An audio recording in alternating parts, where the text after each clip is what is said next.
Say anything it is you want to say about Prince Harry and Meghan. But make no mistake about one thing. Prince Harry and Meghan are influential. Now, the latest news is that Spotify has reacted after Harry and Meghan voiced concern over misinformation on the platform. Ladies and gentlemen, the Sussexes speak up. Hours before Spotify's CEO announced plans to implement policy changes to help combat misinformation on its podcasts. Hello, my name is Brian, and welcome back to Sussex Squad Family TV on YouTube. Kindly hit that like and subscribe button for daily and consistent content. Keyword daily and consistent. Now, many influential people have spoken up against Spotify allowing misinformation on COVID-19 to spread on its platform.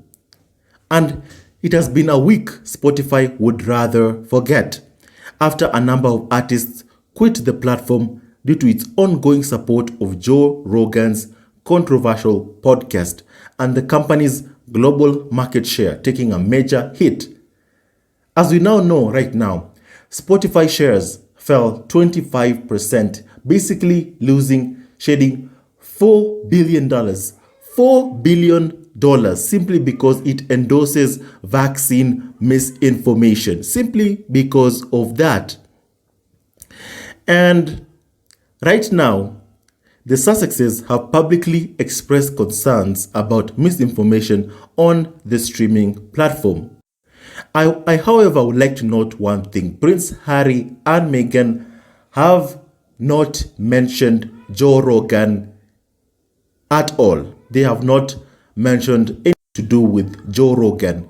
Now, Joe Rogan has a platform, a very, very huge platform. He has practically up to 11 million listeners. Yes, you heard that right. 11 million listeners tuning into his podcast. Now that person is very, very influential. Is practically a ninth of the US population. 11 million people.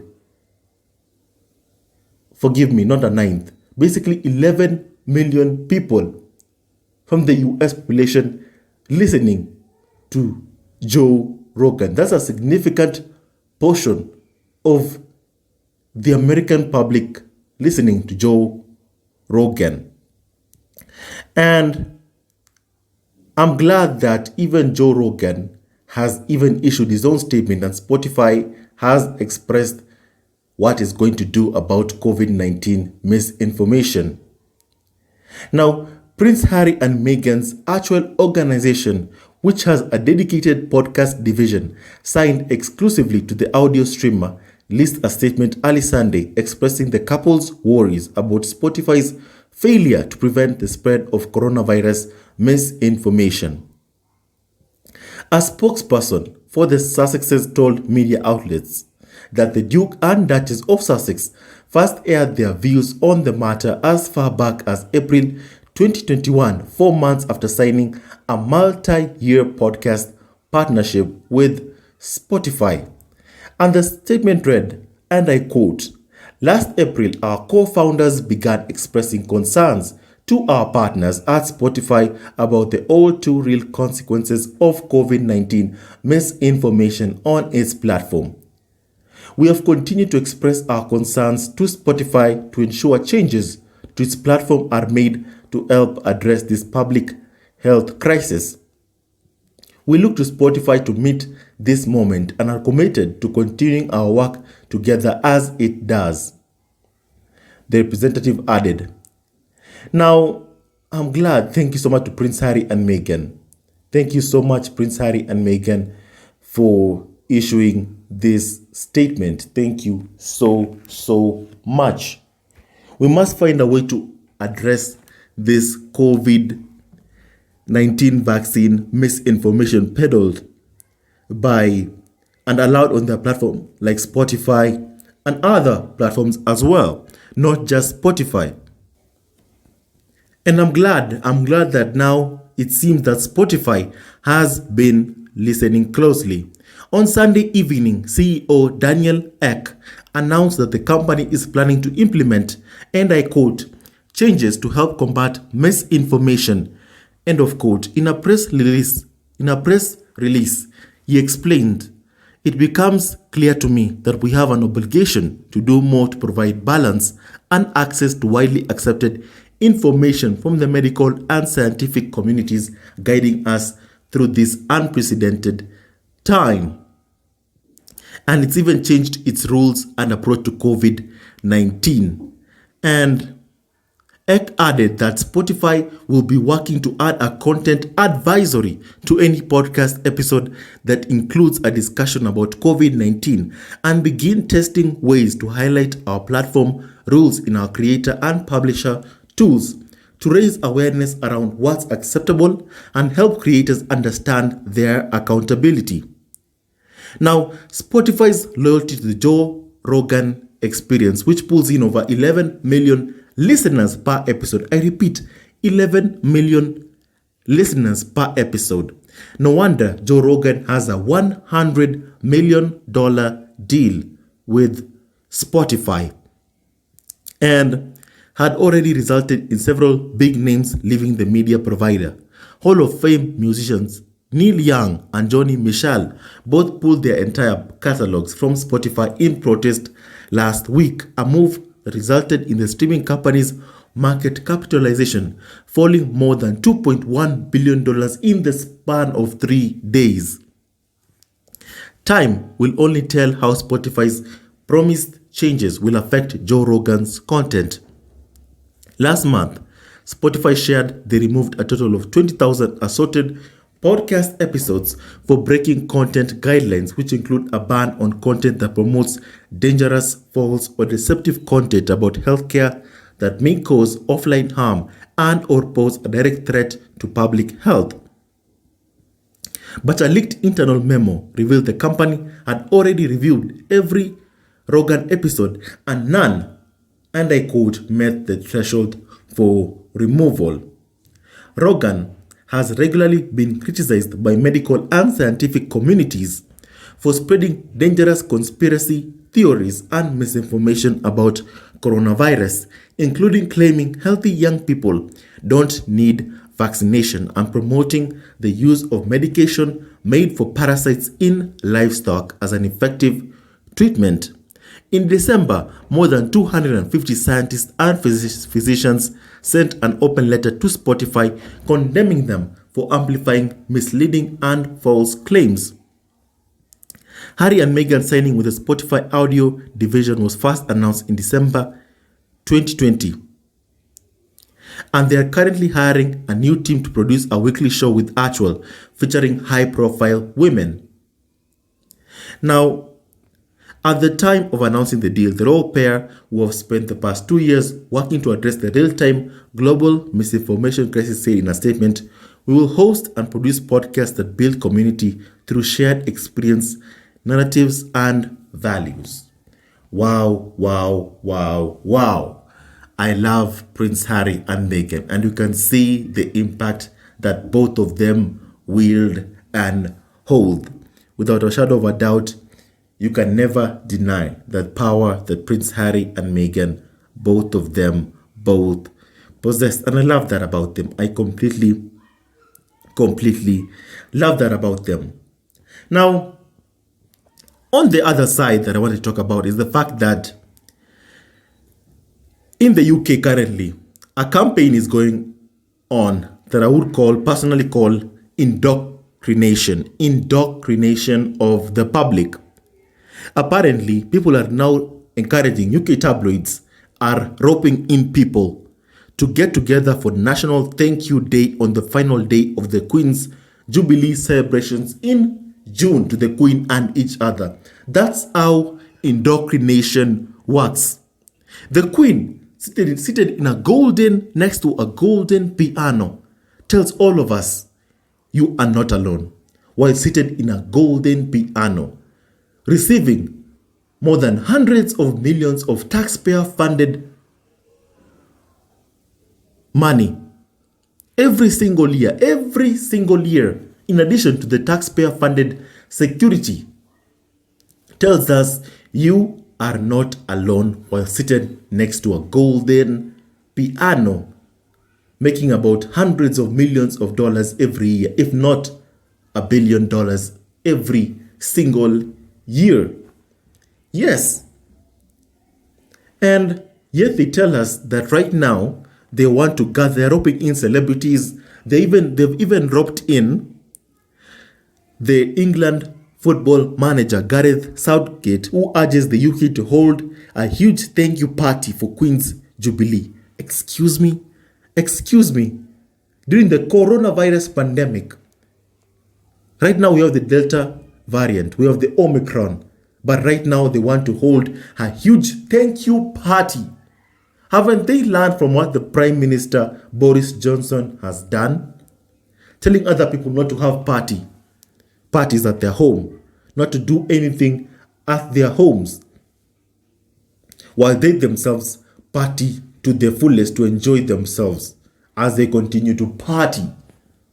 This PR the royal family keeps on pushing is indoctrination. Indoctrination of the British public keeps on continuing. Open your eyes, the British public in the UK. Open your eyes. Please, he who has eyes, let him see.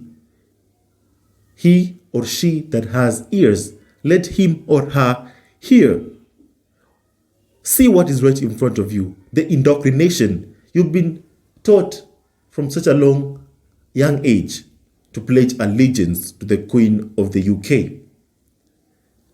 Members of the royal family basically call engagements work. A place where they appear for 20 minutes, cut a ribbon, is called work. A photo op for UK tabloids is called work. People in the UK, citizens of the UK, you have been deceived. You have been deceived. You have been indoctrinated by the UK tabloid media, Rupert Murdoch's media, Rothmeyer's media. We must mention these people's name. We must mention these people's name because these people are behind it. The Murdochs, the Rothmeyers, the farm, members of the royal family. Make no mistake about one thing. These people, they choose the leaders for you. They choose the leaders for you. Now, what I've seen recently is that they get so many doing these celebrations under guise of coming together rather than celebrating the Queen, but will then claim all those people who are showing their support for the monarchy. Modern day indoctrination through manipulation of the UK public, and it keeps on going. This thank you party for the Queen's Jubilee. Okay? These people are paid to do this. They are paid to do this. Okay, they are paid. They are roped in. Celebrities, now the England manager, are roped in to do this. And the constant manipulation of the UK public into making you believe that the Queen, who sits next to a golden piano, and tells you during the pandemic, hey, you are not alone. I am with you, while seated next to a golden piano, while people in the UK are struggling to make ends meet, while the UK government, with the Queen as the head of state, is denying people, children, free lunch. Marcus Rashford, an England football player, basically has to advocate for free lunches for children. Okay, Marcus Rashford. While the Queen, who is the head of state, does nothing. Basically, their job is to just do nothing. Take pictures for UK tabloids and send out to the public. And right now, the latest PR is roping in celebrities to tell the Queen thank you party for the Queen's Jubilee. A national thank you day to the Queen's Jubilee, marking her all these years of her being on the throne. You need to open your eyes to this indoctrination. You need to open your eyes. Please open your eyes, UK. Open your eyes. Okay? And someone made a comment and said this. Even as an American, I can see what's happening in headlines like this and I quote, manufactured content. Someone on Twitter said this.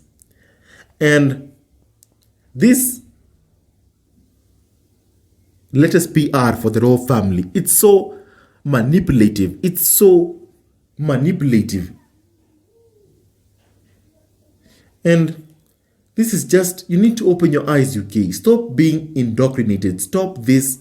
Stop being indoctrinated by members of the royal family. Please, the farm and the UK tabloids and their invisible contract together. Okay? Stop being indoctrinated. The third thing that I want to talk about is the fact that Suits, you know Suits, right? Meghan starred in Suits for so many years. Made her own money, made her own millions, was a millionaire before even marrying Prince Harry. Lived in a home worth more than $1 million, where Prince Harry used to visit her while they were still dating. Lived in her own home, paid her own bills. An independent woman who traveled the world. Now, the latest news is that Suits is getting an Arabic adaptation with an all-star cast including Saba Murak. And that's the latest news coming in today. Oh, they said she wasn't in a successful show. While the successful show in Canada and in the US was actually renewed 9 times. Do you know, if a show is not successful, it will never ever be renewed 9 times, as Suits has been renewed up to 9 times, if I'm not mistaken. Up to 9 times, 9 seasons, if I'm not mistaken. Kindly correct me if I am. But for 9 seasons, Suits had been renewed. But yet UK tabloids, with their constant bigotry, their constant racism, their never-ending racism towards Meghan, sought to undermine Meghan. With their never-ending misogyny, sought to undermine Meghan. Saying, oh, her show wasn't even successful. No show gets renewed 9 times if it's not successful. Absolutely no show. And I'm glad for Meghan. I'm glad for Meghan's past. I've always said this and I'll say this again. One thing that I truly love and admire about Meghan, that is of Sussex, is her past. Okay? I love and admire Meghan's past. It is that past that can never be tainted. It can't. It's not possible. It cannot be tainted. It can't. No matter what they've tried to do for this long, it can't be tainted. Meghan was an independent woman, earning $50,000 an episode in Suits, had a net worth of $5 million before even meeting Prince Harry. She traveled the world, and want to remind these people, they can never ever taint Meghan's past. Never, they shall never ever be able to taint Meghan's past, or even her present and her future, no matter how they try to hide. Now, Suits, the hit US TV show created by Aaron Kosh, is getting a high-end Arabic adaptation that will play on prominent West Asia satellite, pay TV and streaming service Orbit, Showtime Network, OSN, and Egyptian broadcaster UMS. Now, NBC Universal Formats, a division of Universal Studio Group, has teamed up with Cairo-based media production company T-Vision and OSN, as well as Egypt UMS, to produce the Arabic redo of the show. I repeat, they're doing a redo of the show. Okay? Shows that were not successful don't get any redos, but Meghan, that she starred in, is getting a redo.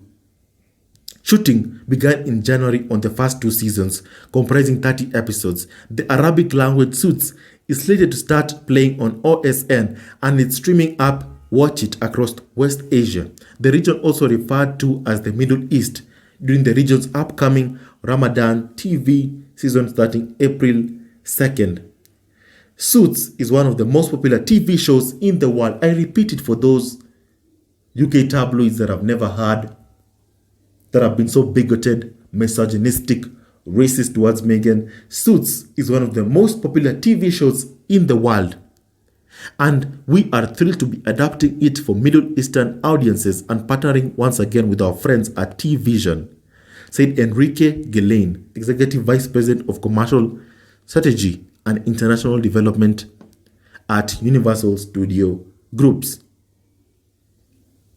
Now, in the US, Suits ended its 9-season run in 2019, having spawned 134 episodes, 2 remakes in Korea and Japan, plenty of play on a slew of international broadcasters, and a royal wedding that transformed series star Meghan Markle into a global household name. Now, I'm glad that, every single person in the world can see it. I'm glad.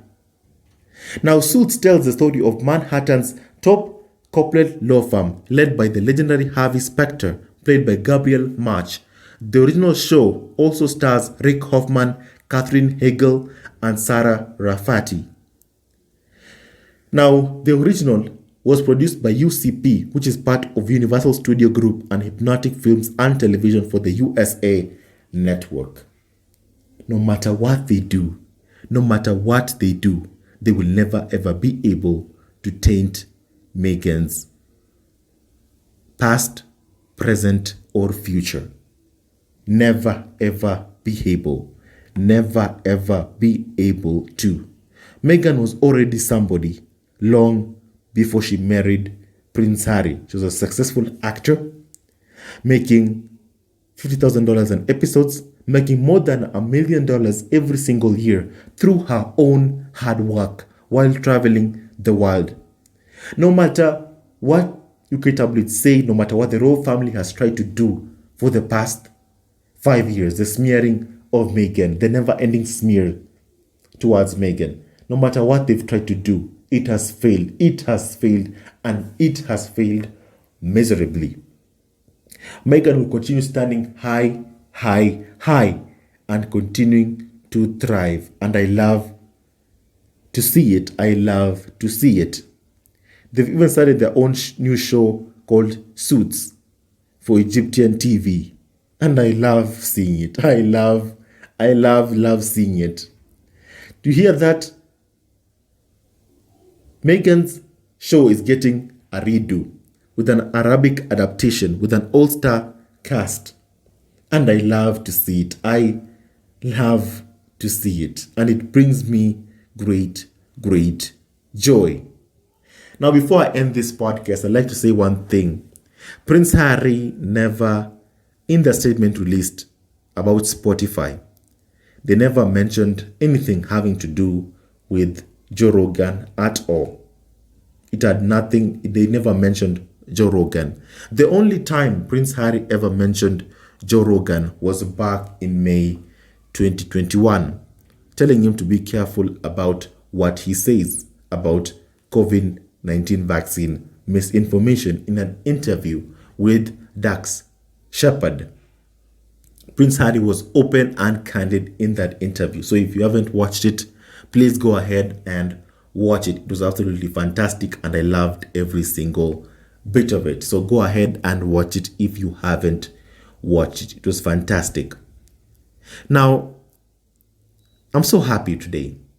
I'm really happy. You know why I'm happy? I'm happy because after 5 years, the royal family attempting to smear Meghan's work. After 5 years of hearing from UK tabloids, oh, Suits was not a successful show. They didn't know about the show.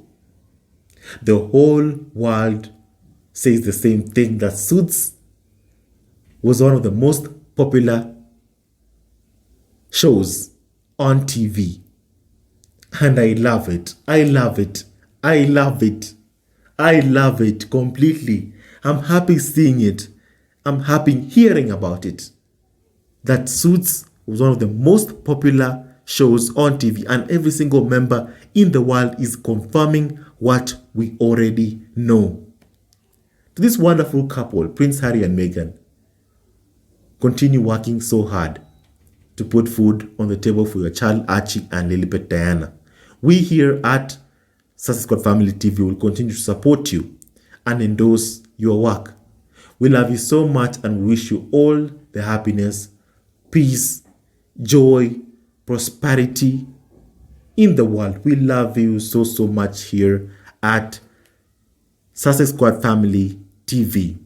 And I'm thankful that you always do everything in your power to speak up for what is right, to do good around the world. We need good people in this world, in a world full of hate.